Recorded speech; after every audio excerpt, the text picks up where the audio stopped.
breaking political news this hour. A brand new poll shows that the Democratic primary contest has officially been upended by last week's debate performance from Senator Kamala Harris. A Quinnipiac poll released just this afternoon shows Harris in a statistical tie with Joe Biden. The two Democrats now, or the Democratic Party now has two frontrunners, two candidates ahead of the rest of the pack. And both of them, in a promising sign for the Democrats, clearly triggered the president. Here's that poll that puts Kamala Harris at 20%, just behind Joe Biden, who's at 22%, but that is within the margin of error. Rounding out the rest of the top tier, Elizabeth Warren at 14%, Bernie Sanders at 13%, Mayor Pete Buttigieg down at 4%. This poll seeming to show a trend with CNN's latest poll that shows Biden slumping a bit, down 10 points since May, and Kamala Harris surging, up 9. For his part, the president is channeling some political jitters in a bizarre sit-down with Tucker Carlson and a particularly unhinged set of tweets this morning, including this one about the Democratic field. President tweeting this, quote, "As most people are aware, according to the polls, I won every debate, including the 3 with crooked Hillary Clinton, despite the fact that in the first debate, they modulated the sound on me and got caught." You get caught modulating? I missed that. This crew looks somewhat easier than crooked, but you never know. Question mark. At least the punctuation was accurate. That tweet coming as Twitter started to percolate with reaction to this bizarre exchange with Tucker Carlson. You come to where we are now, Osaka or Tokyo, and the cities are clean. There's no graffiti, no one going to the bathroom on the street. You don't see junkies. It's very nice, isn't it? Very different from our cities. Yep. Well, no, some of our cities. Some of our cities, but New York City, San Francisco, Los Angeles, they've got a major problem with. It's very sad. With filth. Very sad. Why is that? It's a phenomenon that started 2 years ago. It's disgraceful. I'm going to maybe, and I'm looking at it very seriously. We're doing some other things, as you probably noticed, like some of the very important things that we're doing now. But we're looking at it very seriously because you can't do that. You can't have what's happening where police officers are getting sick just by walking the beat. I mean, they're getting actually very sick. Where people are getting sick, where the people living there are living in hell, too. And you have people that work in those cities. They work in office buildings, and to get into the building, they have to walk through a scene that nobody would have believed possible 3 years ago. And this is the liberal establishment. This is what I'm fighting. Losing it? Or some say maybe making a play for the base. The base of what? I'm not sure. The Clean Patrol.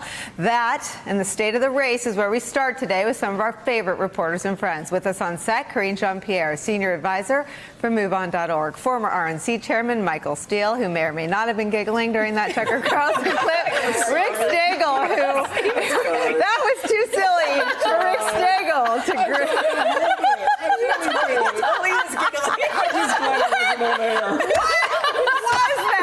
here, and Joy Reid's here. We buried the lead. Joy Reid, the host of All In.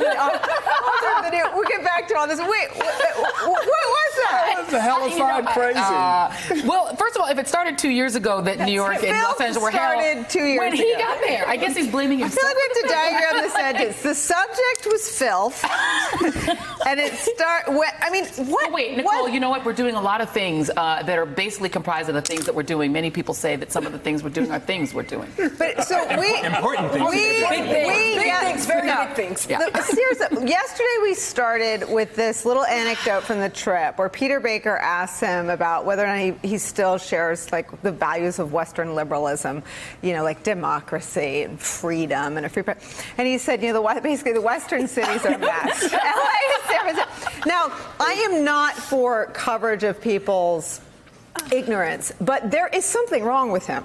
No? Is something wrong with it, Michael Steele?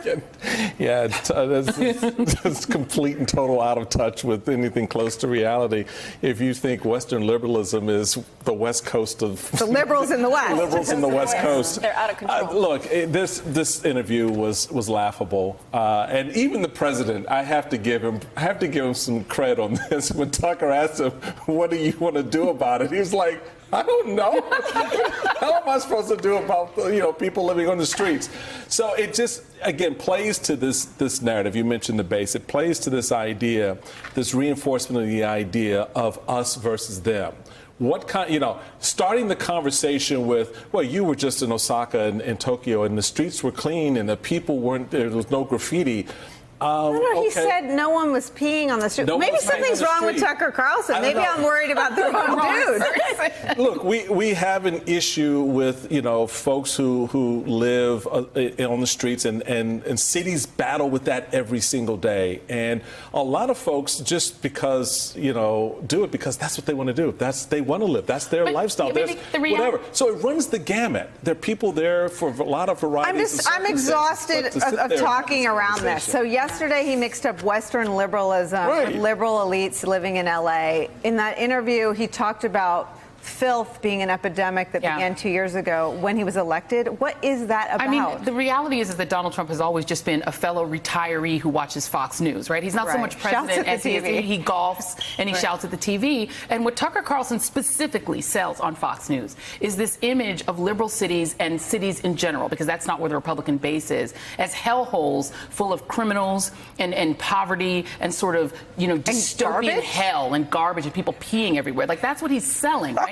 Because in their minds, they want red America to be this pristine wonderland where Donald Trump has suddenly snapped his fingers and made America great again. It's what they're selling, and it's very white, and there are no brown people and no immigrants. Right. So, I mean, that's what Tucker Carlson sells, and Donald Trump is his chief customer. Well, I guess what I would posit, perhaps, if they're still his friends at Fox, is that with Kamala Harris moving into frontrunner status, they may want to rethink this. Because if you look at that debate performance from last Thursday night, she's going to be one and done with answers like that if she ends up being the Democrat that Democrats land on many, many, many months from now. Right, and she showed that she can prosecute the case, and she knows how to prosecute very well, and there's a lot to prosecute with Donald Trump. Look, it's bizarre talking about Donald Trump because he just doesn't make sense, and there's a deeper dive into it. Yes, there's Fox News, absolutely. I think Joy laid it really well. They're playing to a certain base. They're really playing the otherism game.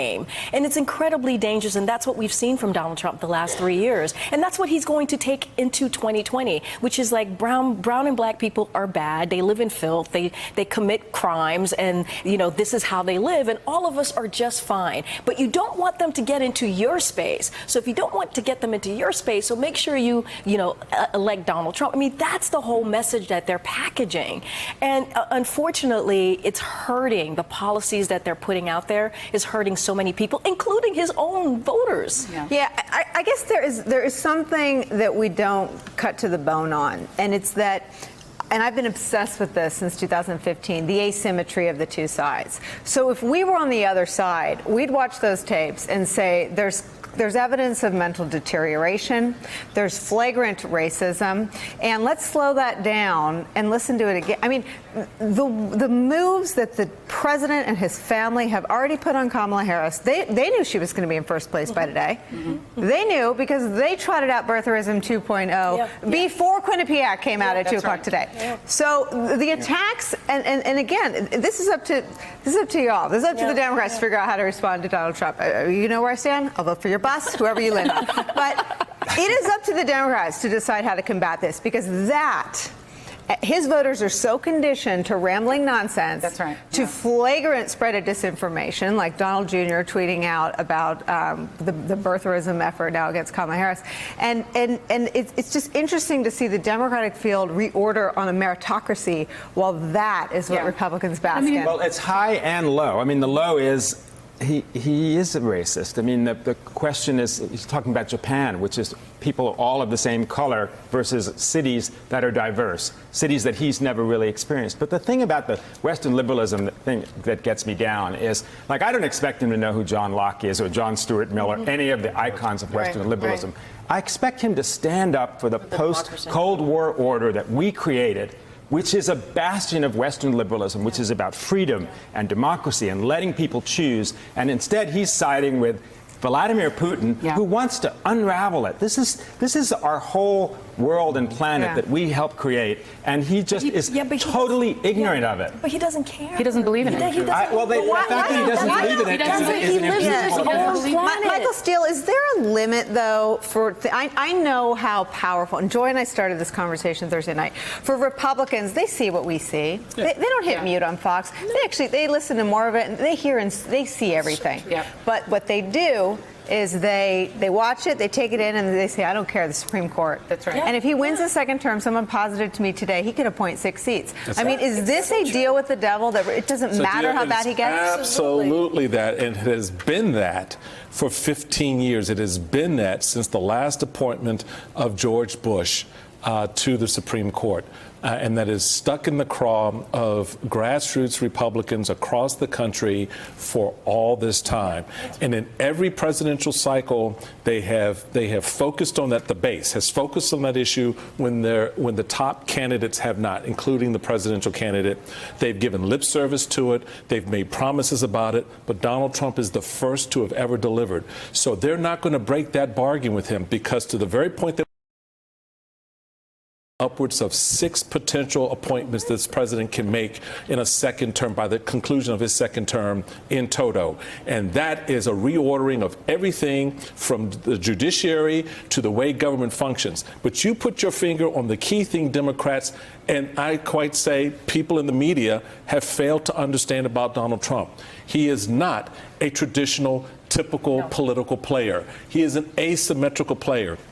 And everyone wants to engage with him as if he's playing the rules by the rules that have been set in place going back 75 years. And that is not the way he plays, and it is not the way he will play. You talk about prosecuting the case for Kamala Harris on Thursday against Joe Biden. Great. Prosecute that case all day long against Donald Trump, and he will laugh you off the stage and win. Why? Because he knows the case you're going to prosecute is not going to resonate with the American people. So you've got to come at it from a different perspective, with a different angle, and talk about it in a way that Donald Trump could get needled by and upset. What is that? What is that, Michael? What is that? I'm not going to tell you that. Well, I'm going to take a stab at it. I don't even have to leave it out. The size of his hands, the size of his crowds. I mean, he came after Kamala Harris and flattered her for the size of her announcement crowd. He said she had 20,000 people, biggest crowd so far. But I want to, and stick a pin in that, because I'm going to get you to spill by the end of the hour. But why don't Democrats make that argument? Well, I mean, the thing is with Democrats do approach the world as people who want to govern and as people who want consensus. You know, the search for consensus is part of what's crippling the Democratic response to Trump now. Because Nancy Pelosi thinks that the smart thing to do is to say, how can we do a transportation bill with this guy? If we could do infrastructure and give him a great Eisenhower moment, somehow that he'll come to the sort of the world of normal politics. Donald Trump is not just a wackier Jeb Bush. He is not a politician. He's not even approaching this from the point of view of being a president. We just talked about this belief in kind of what America stands for. He doesn't. His family has always been about one thing, making money for themselves. Trump is about one thing, aggrandizing and enriching himself. And he wants to be a part of this axis of autocracies where he and his friends like Kim Jong-un and MBS in Saudi Arabia, they make a lot of money and they have absolute power. That's all he cares about. And so if people think that somehow he's going to carry the ball and carry the flag for Western democracy the way a former president would, Republican or Democrat, they're just mistaken. And treating him as a normal president is a mistake. And if Democrats do that, they cannot beat him, because remember, he's selling two things. He's saying to white Christian America, this is your country. I'm giving it back to you. To hell with everybody else. We're taking it from the brown people, the black people, the immigrants that aren't your immigrants. It's not their country, it's yours. He's saying that to them, full stop. They don't care about anything else.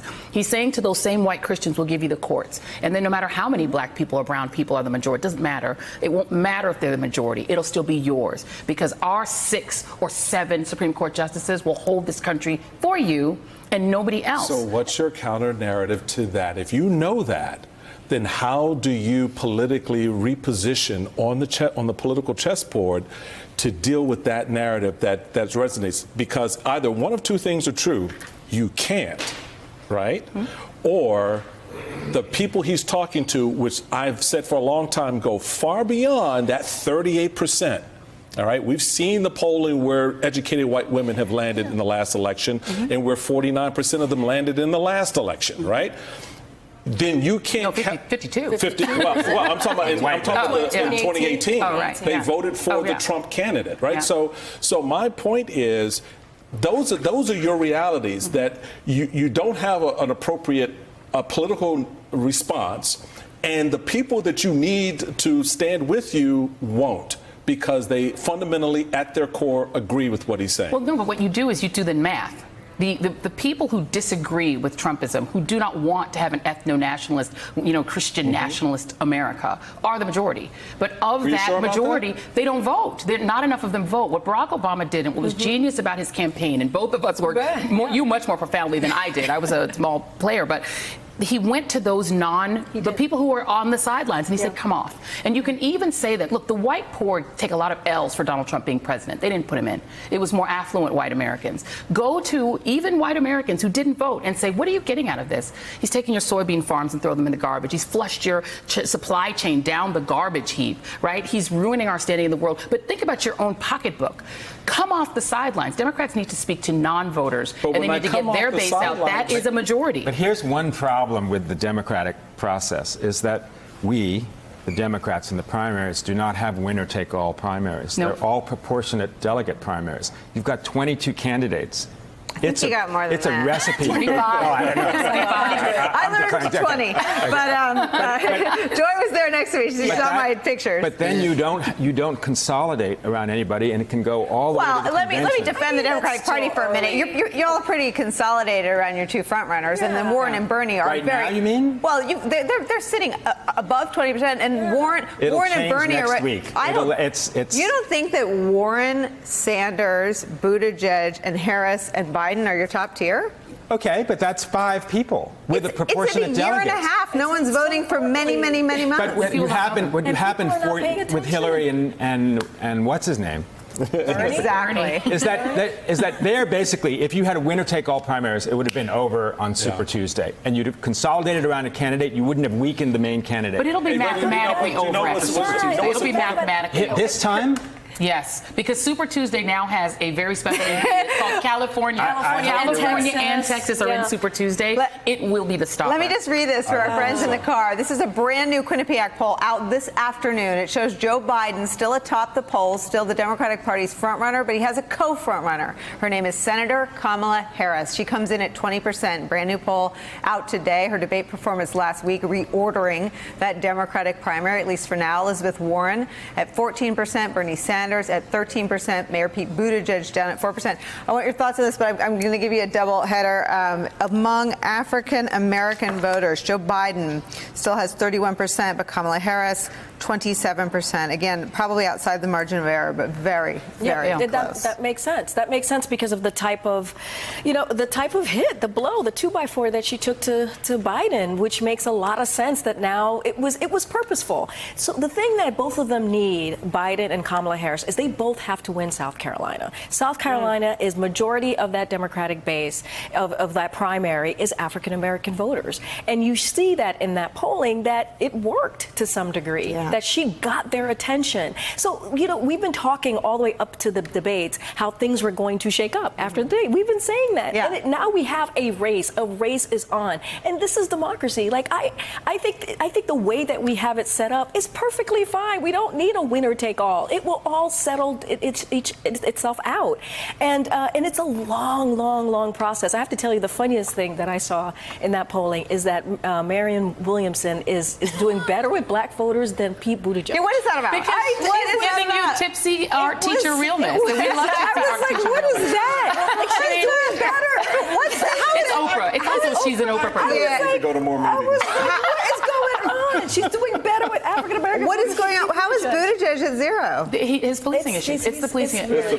Here's the thing. I assumed going in when Pete Buttigieg started to rise, and the media obviously really loves Pete Buttigieg, I assumed that his city of South Bend might have like 1% African Americans, and maybe that was the challenge. It's like 46%. If you have almost half of your population is African American, and you don't even have one person who comes out of that community and says, no, Mayor Pete's been great for our community. You don't have a Joe Biden, what Biden was to Obama in the black community. It's a problem. In a city that has that many black people in it, you got no record to show. African American voters are So they're not emotional voters, but black voters want to know that you see them. That you see them. Can I ask a question when I look at the polling real quick? So what do you think is going to happen with Pete Buttigieg? And he's at 4%. He's at 4%, Yeah, with $25 million, but he's at 4%. Yeah. Certainly Bernie Sanders and Elizabeth Warren, as they've watched Let's put that Kamala poll back up Harris real quick. kind Here it is. of leapfrog up to the number 2 spot. Yeah. I hope the Harris campaign is prepared for the fire that's going to come from beneath them. And there's a lot to go after Kamala on. Absolutely. And so. Which from the right or the left or both? From the left. From the left, So for the sure. door that she's opened on race, she was that young girl who was bussed, many years ago across town. But I know a lot of Democrats are sitting there thinking, well, you were the prosecutor as an older woman who busted a lot of young black men to prison. So that's going to be a very interesting conversation. Well, and the Biden folks have indicated I'm just telling you what I'm hearing. No, that's the attack. That's the attack that's coming. But let me just to constantly bring this back to who the real competition will be, however the Democratic primary ends up. Here's Donald Trump on busing. It has been something that they've done for a long period of time. I mean, there aren't that many ways you're going to get people to schools. This is dementia. I couldn't even hear it. You all were laughing so hard. You're laughing so hard. I had my ear pressed up like an air traffic controller. He doesn't know what it is. The president there, I believe, saying, well, there are only so many ways to get to a school. You can walk, you can bike, you can take a bus.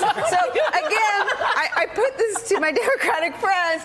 You all are having this really smart, really serious, high-stakes debate about the history of segregation and busing. Donald Trump thinks the busing issue is about a big yellow auto. I'll be contrarian on it because obviously I share our revulsion with it, but I think his voters think, all these pointy-headed elite liberals are sitting around the table laughing at him because he doesn't know what busing is and doesn't know what 1954 Brown versus Board of Education is. Yeah, I get that. I mean, you can take a bus, you can take a train, and they sympathize with him, and they laugh at us for laughing at him. He's them as far as they're concerned. He's them. And I think for the Democratic field right now, the search has been defined not Biden, right? Biden is the parallel to Trump. He's the nostalgia candidate on the Democratic side, older white nostalgia candidate. Trump is the older white nostalgia candidate who's in office. And so finding out who's the alternative to that and how you actually win a base election. If nostalgia is how you win a base election, I don't know anything about elections. Normally, it's a change election the Democrats want. You want a change election. And so I just ask myself in figuring out who's the front runner, who is the biggest change from Donald Trump? And who presents the opportunity for the real majority to function as a majority because they're moved that this is change? Kamala Harris is in the perfect position to be to Joe Biden what Barack Obama was to Hillary Clinton in 2008. Once black voters see that she can defeat Biden, if they see his armor crack, suddenly he's not inevitable. Black voters aren't emotional. They'll say, oh, you can't win? Oh, you can't even face her? They'll move off of him in a New York minute. They'll go right to the Last word. My earpiece kicked back in. They're wrapping me. I think black voters also know the difference between the primary fight and a general election fight. So to that extent, I think they will look to see ultimately who can defeat Trump. Yeah, I think I've got some. I don't necessarily think that that the Democrats should be thinking about change as much as they should be thinking about transition.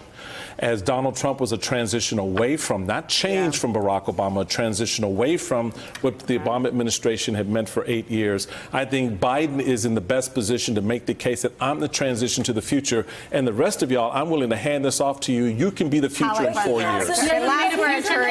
He's making a pass. He hasn't made that case, though. He has not made that case. I can't say what he's making the case. I'm just saying what he should be doing.